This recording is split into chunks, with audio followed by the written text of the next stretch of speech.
I'd like to call this Monday, March 21st meeting of the Union County Board of Commissioners to order.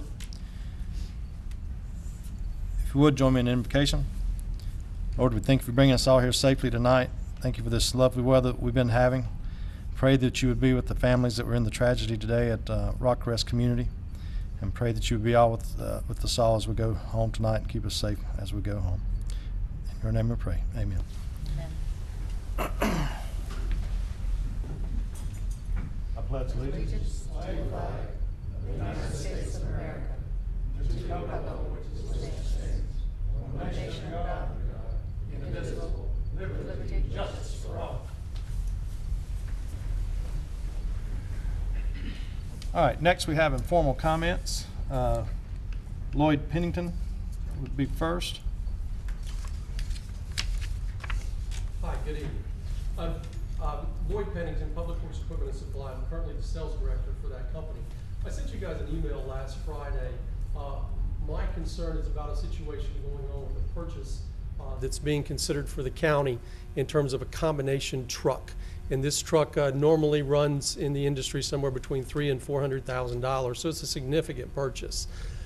We have been involved in trying to get involved with the purchase of this for a number of months now. We are a local company that's been in Union County for more than 40 years.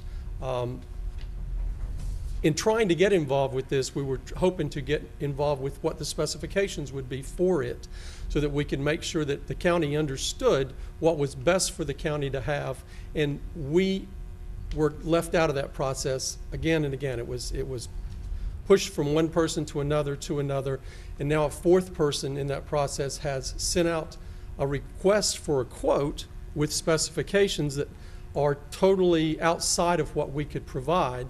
And so we are putting a quote together, but it will not match anything like what's been put out.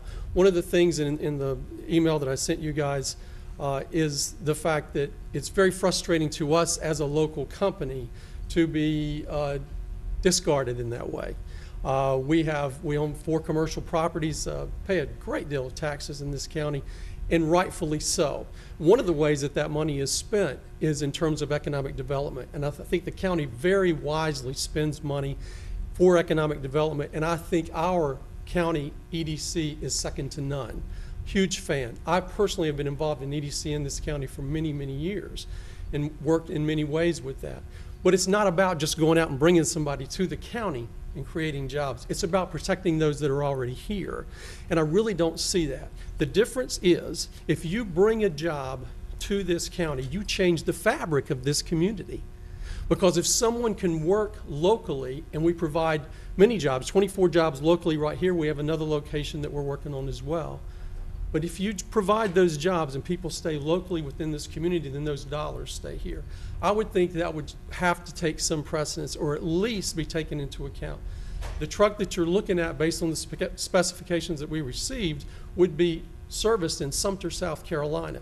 They have no location here. They're not involved in this community whatsoever. In essence, they have no skin in the game.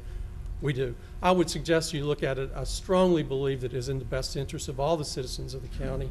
The proposal is open tomorrow, so there's not any time left, basically. But I would not be doing my job as just a citizen of this county if I didn't bring it to your attention. Thank you very much. If you don't mind, can I ask you a question? Have you spoken with any of our staff, or can you work with our staff on something like that? I believe he's talked to me a number of times over the past year. He probably also talked to someone in procurement. I would just say that it would be, since this is not a sole source procurement, it would be inappropriate for us to meet with any vendor we're soliciting from to get specifications. Maybe we can look at in the future making it more, the process easier for every business to understand. If I could just add to that, but the specifications are for a truck that is outside, provided by someone. Right. They got the specification from someone. It certainly was not from us. Right. So the specifications didn't come out of air. In fact, one of the specifications is for a rear reel, the operating reel on the back of the truck, which we do not provide. We believe it puts the operator in great danger, especially in this era that we're in now with distracted drivers. If you put somebody on the back of a truck and ongoing traffic is coming behind them, and they're having to look at the truck. They cannot watch the traffic. That specification came from somewhere. It did not come from us, because we would never recommend that. Thank you. Thank you very much. Next, we have Tim Mathis.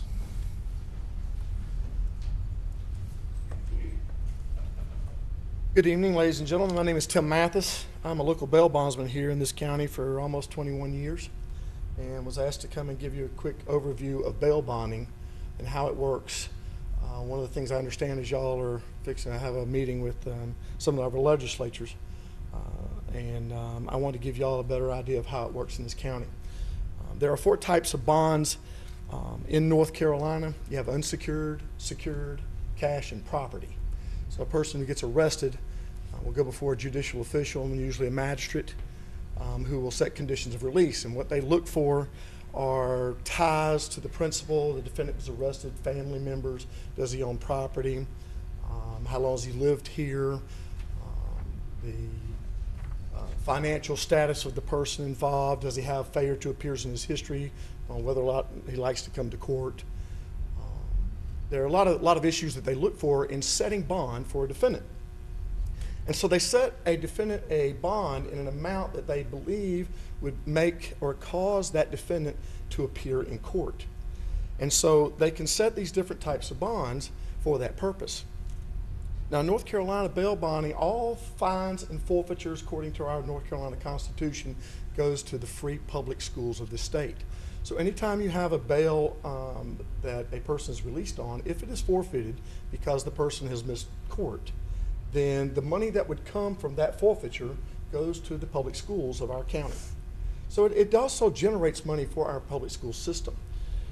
One of the problems we have here is that, and in those 3, and let me just give you those 3 again, you have secured, cash, and property. Obviously, you've secured those bonds with something that is liquidable to give to the school system in the event of that forfeiture. On the flip side, you have the unsecured bond, which is one of the worst kind of bonds there is in this state. And it's, to me, it's the state's right to rob the citizen. And I want to explain what I'm talking about. In an unsecured bond, you make the defendant his own accommodation bondsman. There are only 3 types of surety by statute in North Carolina. The first one is an accommodation bondsman. This is a person who by statute, and I will read that for you if I can. According to statute, accommodation person, a bondsman who endorses the bail bond after providing satisfactory evidence of ownership, value, and marketability of real or personal property to the extent necessary to reasonably satisfy the official taking the bond that the real or personal property will in all respects be sufficient to assure that the full principal sum of the bond will be realized if there is a breach of the conditions of the bond, mainly missing court. So when you do that on an unsecured bond, you are telling this defendant, sign right here, I'm setting you, let's say, for example, a $2,500 bond, but we want you to sign off. That says your time's up, but if you'll be around for the discussion later on, we may have some questions for you to continue that and finish Sure. your thought, okay? Thank you. Next, we have Todd Smith.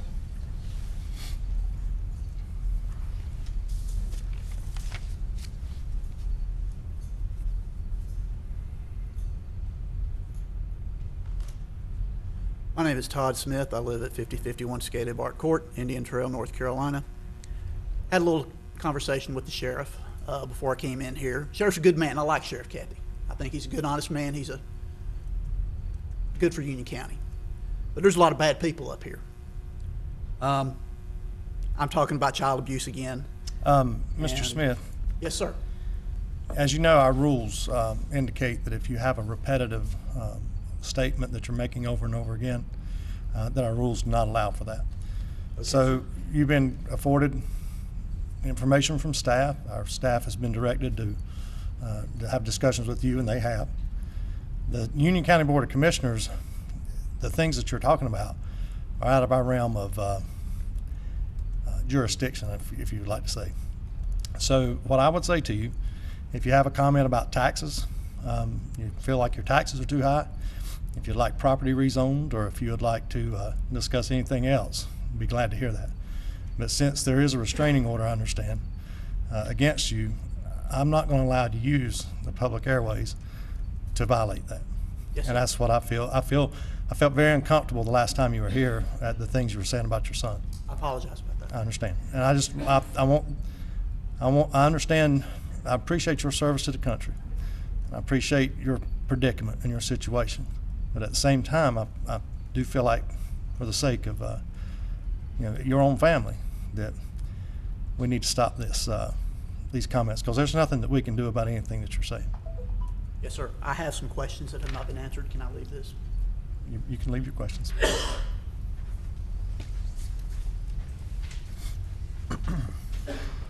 Thank you. Thank you. All right. That concludes the informal comments. Next, we have the additions, deletions, and our adoption of the agenda.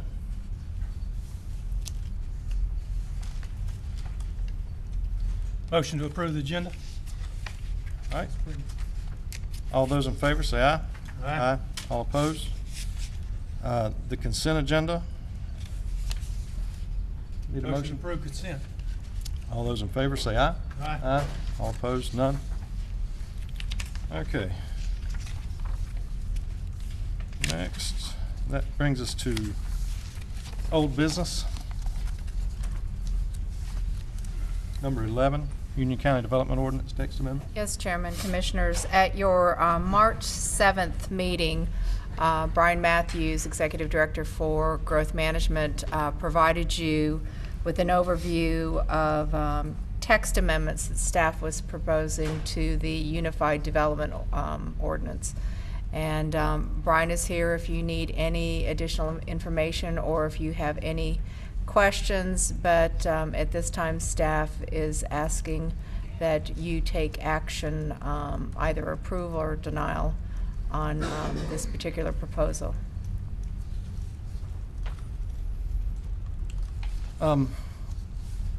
I would say, if anybody's out there wondering, these guys are not being punished by sitting down there. We're missing a couple commissioners tonight. With the fact that we do have a couple commissioners missing, if there's any reservations on this, is this something that would have to be done absolutely before the next meeting? Is that what you're looking for? No, sir. Our rules typically state that staff presents the public hearing at one meeting. At the subsequent meeting, we bring it forward to you for a vote. I don't see any problems with this. Like I said, I would defer to you gentlemen. If there's any questions, we can go ahead and approve. But I'd like to know that there was a majority of commissioners that supported it, and not just two. So, any questions or any concerns you have? So are you offering a motion? Oh yeah, I'll make a motion. Make a motion that we accept the changes. Let's see. Do I need approve the proposed Union County Development Ordinance text amendments, section 85.020, subsections A, F, and sections 8.5.030, subsections A through G. Any discussion? We need these to go along with it. Consistency Adopt the statements to go along consistency with it. statement. Any discussion on that? All those in favor say aye. Aye. All opposed? None?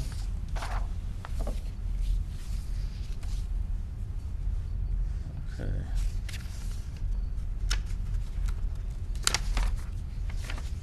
Next, we have the volunteer fire department contract negotiations.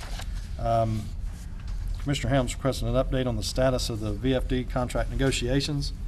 Timeline pertinent to the negotiations has been attached.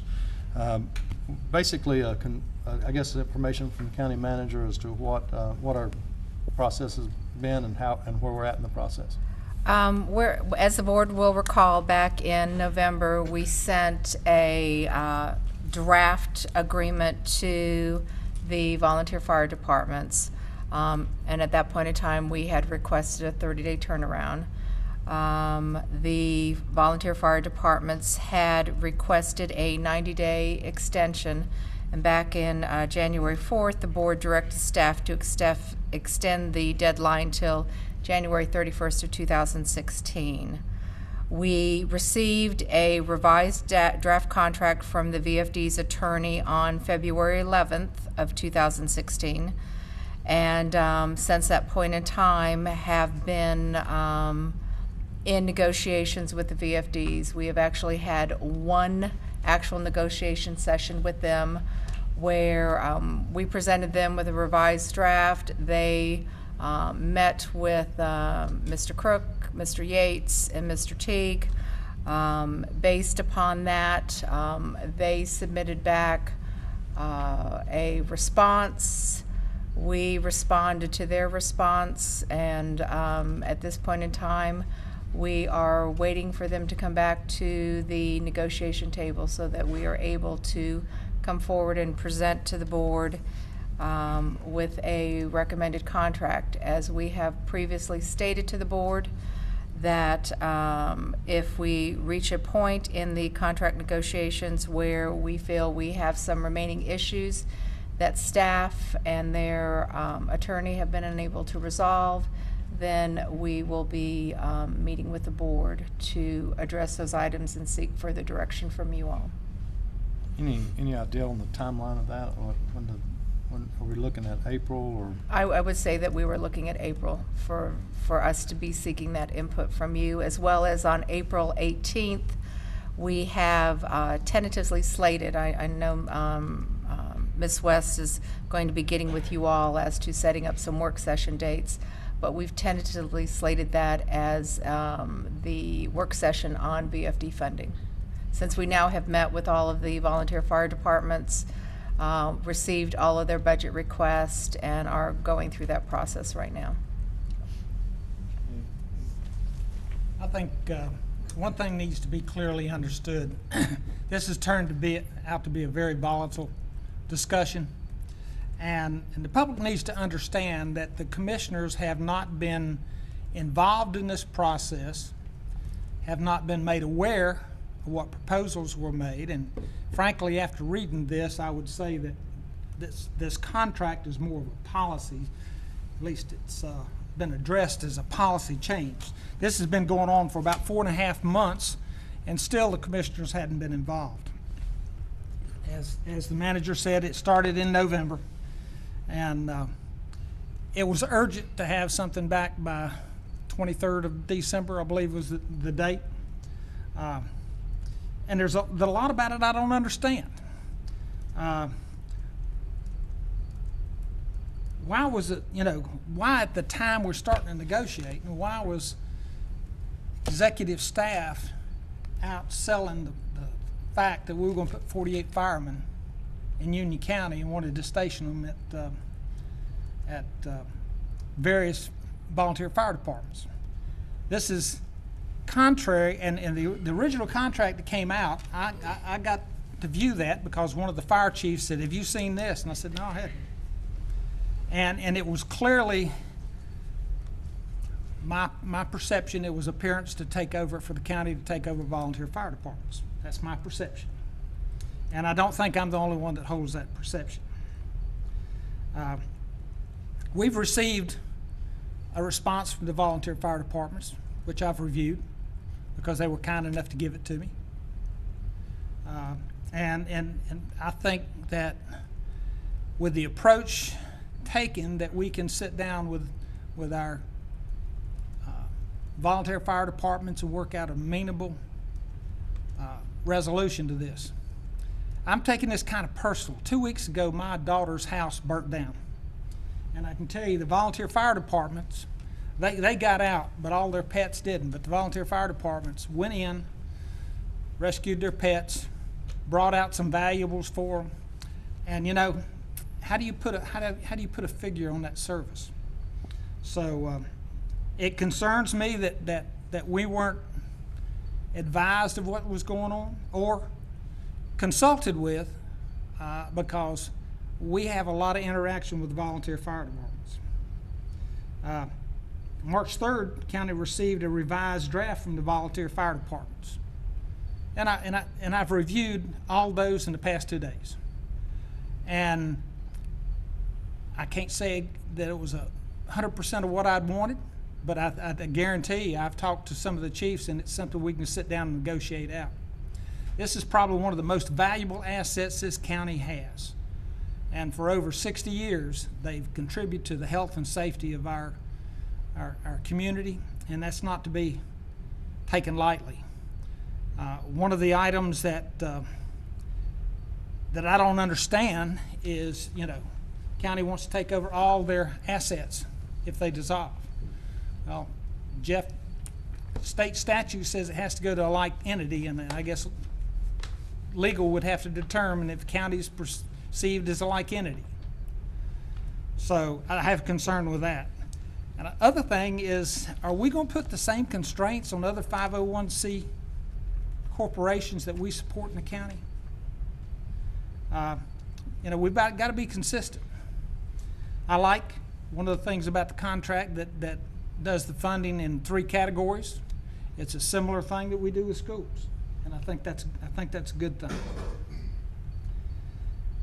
But if you read the contract, the restraints on the volunteer fire departments are more stringent than the state's requirements in state statute. So, I don't know that we have the expertise to put that kind of constraints on our volunteer fire department. Another example is they want us to put, well, the volunteer fire departments have to ask our permission, the county commissioner's permission to spend $5,000.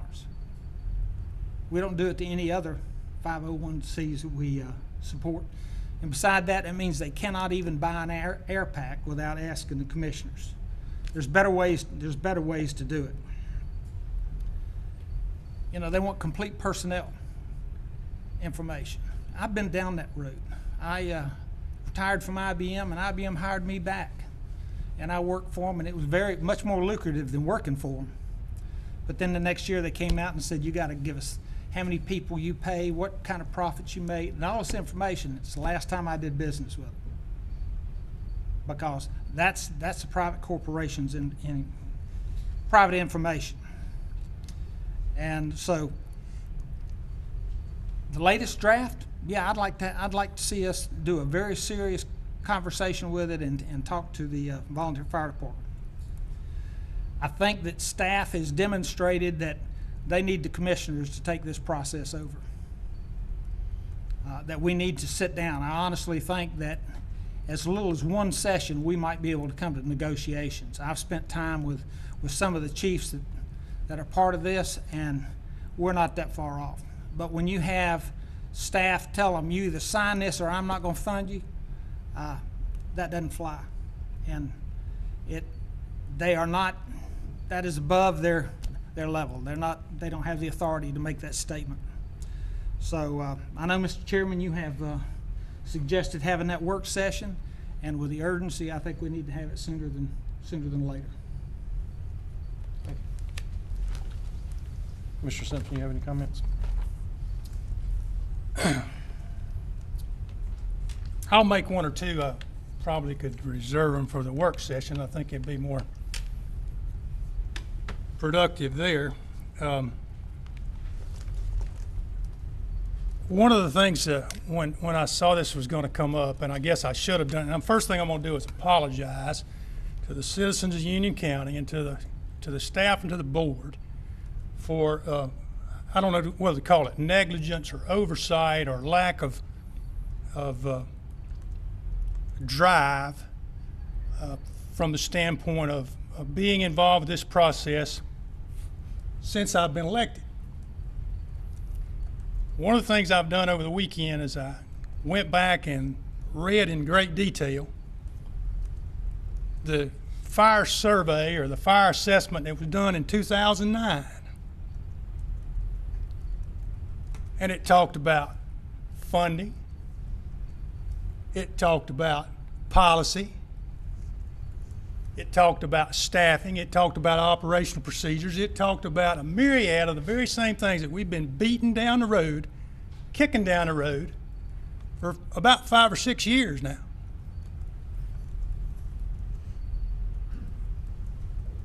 One of the first paragraph, maybe the second sentence in the executive summary of the fire assessment, it says, "It is important to help drive change before it drives an organization." And I'm afraid that's maybe where we find ourselves at. Is this issue is going to be driving the organization rather than us working together and driving it. I just say a couple of things. About 3 or 4 times it makes it very clear in the fire study that the fire commission is the policy setting structure for Union County when it comes to fire service. I question how active, how effective that commission has been in working toward this end. Probably a lot my fault. The other thing that was made, and it says it in the fire study, and it was interesting to me because this point was made a couple of times.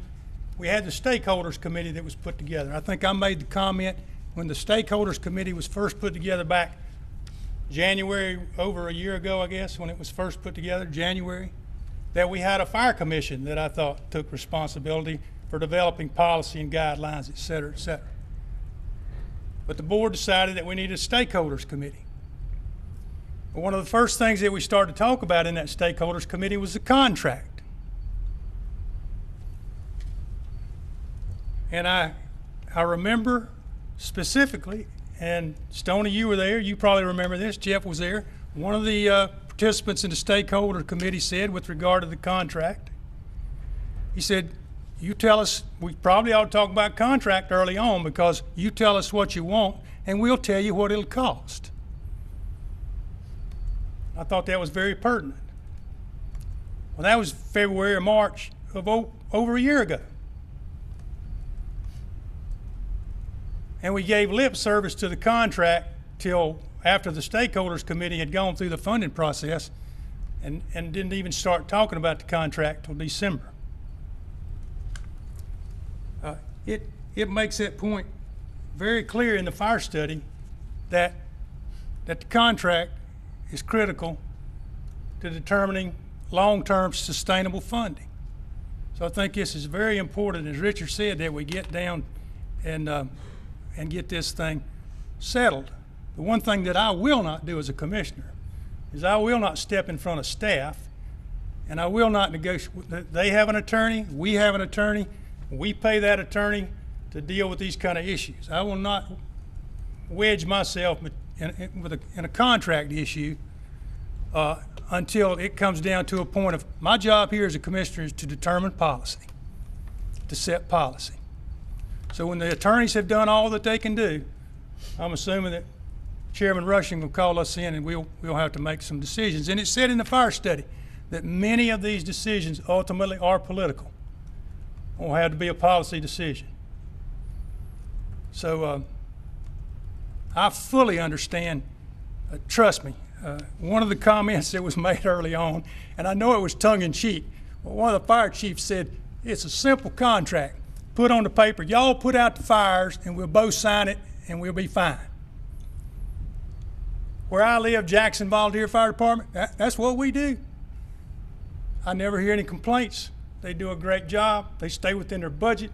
There's never any questions about credibility. Fantastic organization, dedicated volunteers. And I know that Union County is transitional. It's different all over the county. It can't be that same way in a Wesley Chapel or a Weddington. It's going to be different. And that's what the kind of things we've got to work out. I believe we're real close. One of the things that I wanted to do when I first got elected was to develop a sustainable, long-term path to quality, excellence in fire service in Union County. And hopefully we finally got to the process where we're going to talk to each other and get real close to doing that here in the next month. So I think there's a lot that we can learn if we'll all before that time go back and evaluate some of the points made in that fire survey. Thank you. Thank you.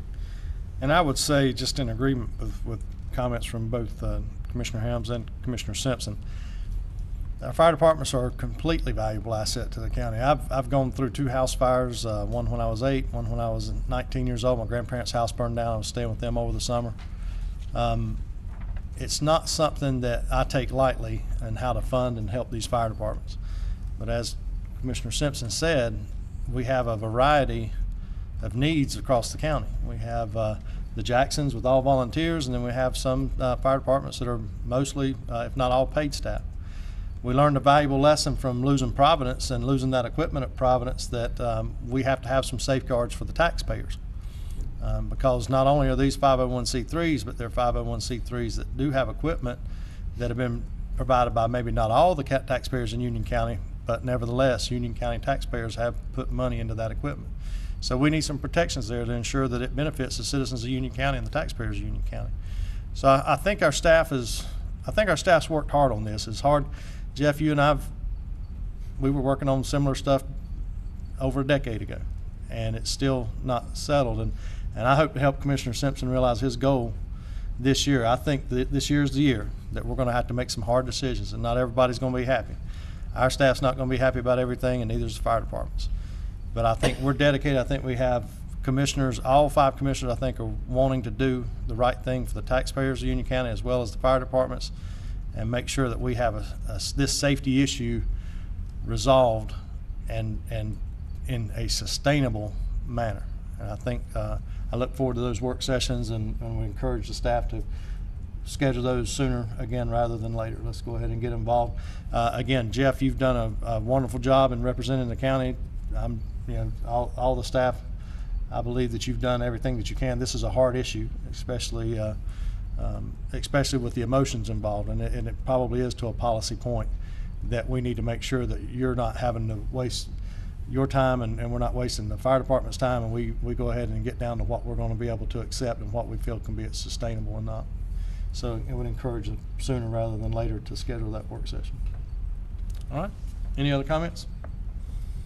All right, let's move on. New business, unsecured bail bonds. I asked that this be put on the agenda. Actually, I believe it was Mr. Mathis spoke to me before I got elected, and we were talking about the amount of money that was gone uncollected and could have gone to the schools, and it was a substantial amount. I believe the figure at that time was around $4 million over a 4 or 5 year period of time. Got interested in this issue. Of course, we've had other issues going on with the school system. Was discussing this a little bit with the school administration. Other things took precedence, but I never forgot it, and I wanted to come back to it because there are some issues, maybe in the legislatures, there's some proposals that have been put forward about unsecured bail bonds or unsecured bonds and making those more prevalent. So there's at least 2 here tonight to talk about it. Sheriff Cathy's here if you have any questions with him, and Jim Kemp with the State Association for Bail Bonds. Jim, would you like to come forward and give some information?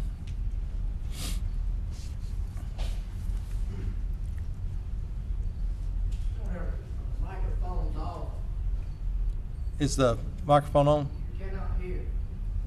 Can't hear me or him? Anybody. Mine sounds like Hello.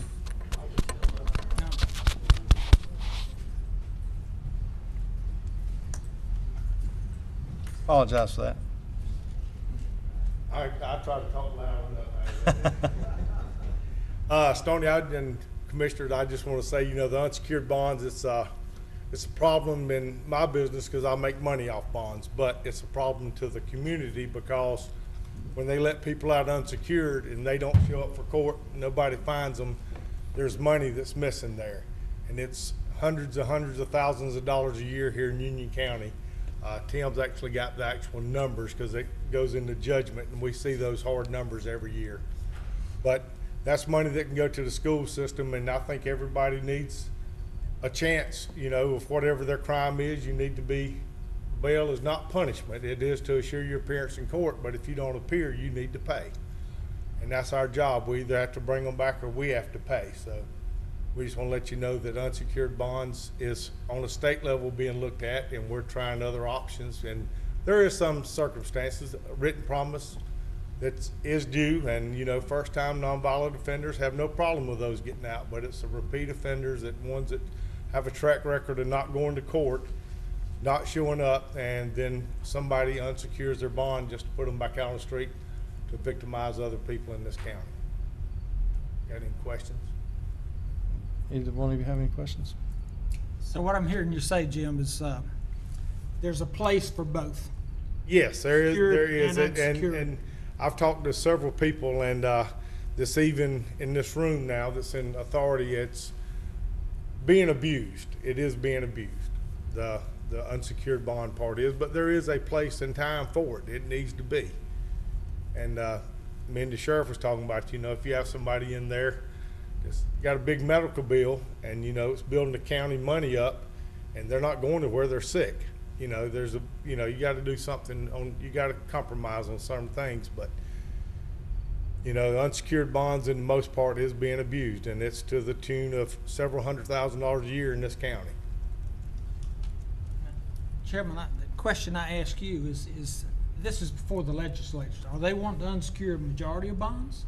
Or they just want to? That's what my address understanding was. There couple was pieces? there was a push toward maybe doing more unsecured bonds. Yes, there's a push. We were in a meeting the other day in Raleigh, and they tried to have the meeting without us knowing about it to begin with. They're wanting to go three ways. You either stay in jail, use pretrial release service, or you get an unsecured bond. They want to do away with cash bail. Cash bail probably saves $9 billion a year in this state. My concern too is, you know, when we have our breakfast or lunch meetings with our delegation, that we maybe bring this up and discuss with them what their support is. I do see it as an issue of public safety, and this is something that I know has been very important to this board and past boards, that we make sure that these repeat offenders especially are not just going in and out, because that's where a majority of your crime comes from, I believe, is repeat offenders. Tim, did you have something that you wanted to add? I know I cut you off because your public comments got cut short. I've got a lot of good stuff, what he's saying. My main thing about unsecured and in research and the statute is, you know, when you're dealing with unsecured bonds, you're making the defendant the accommodation bondsman, because he's what's liable to the state if he was to miss court. And 99% of the people that they're giving these unsecured bonds to ain't worth 5 cents. So why would you set them $2,500 and these are the last 5 years worth of unsecured bonds that have gone into judgment here in this county, just shy of $1 million for Union. Now in MEC, we're talking millions upon millions of dollars. In the first year of 2010, 2011, me and Jim started looking, you know, you're talking $4 or $5 million, and now it's just increased, just in great numbers, how they do unsecured bonds in MEC, and our county is quickly going to more of that. Just for example, in 2011, we had $256,950 of uncollected unsecured bonds. Again, if bondsman made the bond, and we're not saying we're not making money at it, because I know it looks like that, what we're saying to you is we make money, but we're making anywhere from 0 to 15%, and a lot of these new bondsmen coming in with these surety companies, or Charlotte coming up here and making bonds for 3% on the bond, are not making enough money to hardly pay their insurance company. But at least if they go into forfeiture and there's a judgment there, we have to pay it within 150 days, and that money goes to the school systems. Whereas when you're doing, for example, some of these people are getting out, like Vetra Morris got a $1,000 unsecured bond, that is living on the streets most of the time. She's not worth 5 cents. Why do an unsecured bond? The bail bond laws of North Carolina were made for bail bondsmen. And so to know how to file the forfeitures if they come, if the warrants were served, one of the 7 conditions where you can show the court that the money should be remitted back. For the regular citizen, and I'm trying to qualify my statement earlier, in that if you give, for an example, $2,500 was in our courthouse just last week. Here's a gentleman that came in with a small baby in a carrier, and he said, the sheriff just showed up and said I owe $2,500. And she said, well, let me pull your file. And this is what was said. Well, you missed court. And he said, yeah, but my lawyer struck that warrant. And the case got cleared. I was found not guilty, and everything's done.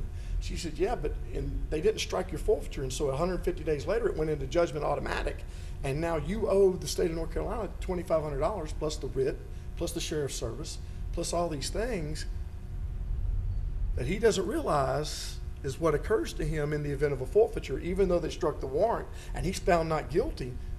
Here you are robbing the citizen because he didn't know the bail bond laws that were made for bail bondsmen.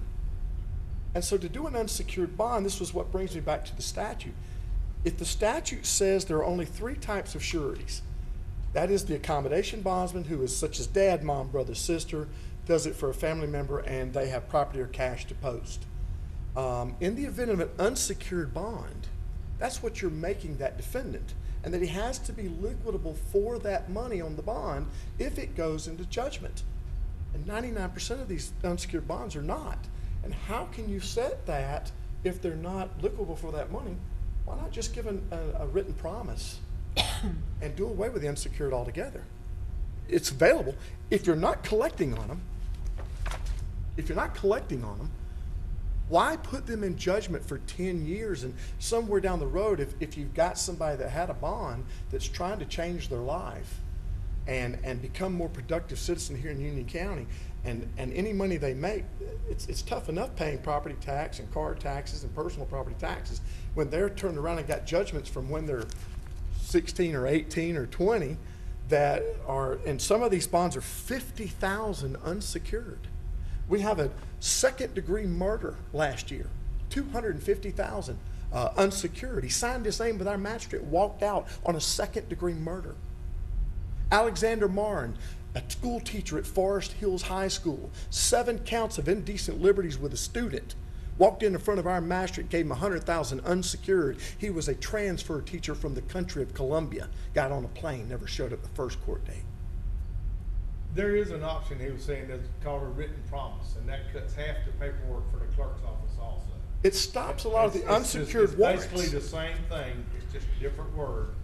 But if you use unsecured bond, it does throw the forfeiture out there, it throws the writ, throws the judgment, throws more paperwork out for the sheriff's office to have to have. Okay. And I think where our position is with this would be maybe to discuss with our delegation. Again, we have no authority over this, so this is not something that we can go out and tell anybody to do anything. But when we do speak to our delegation, I felt it important that maybe this is one of the things we have a discussion about.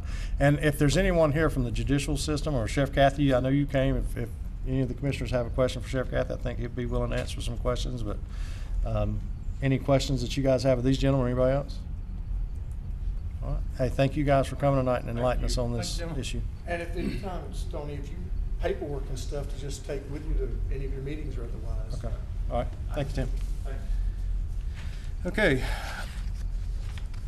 So we received the presentation, and next we go to county manager's comments. No comments. Commissioner Simpson, No comments.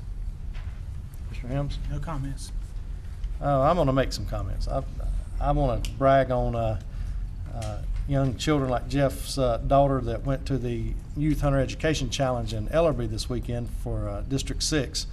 We have several districts in North Carolina, and District 6 is one of the most competitive. Many national champions come out of District 6. And our kids go up there and they compete hard, and they work hard to get to that level. And it's you know, when you hear of a kid, or say I come in third or I come in fourth, that kid's telling you basically they come in fourth in the nation, because that's how stiff the competition is in that tournament that we have. These kids, I'm thankful to the school system for allowing these children to do this. Piedmont High School, Piedmont Middle School, Parkwood and Parkwood Middle School both have teams. The Central Academy for Technology and Arts, they have a team. Forest Hills has a team.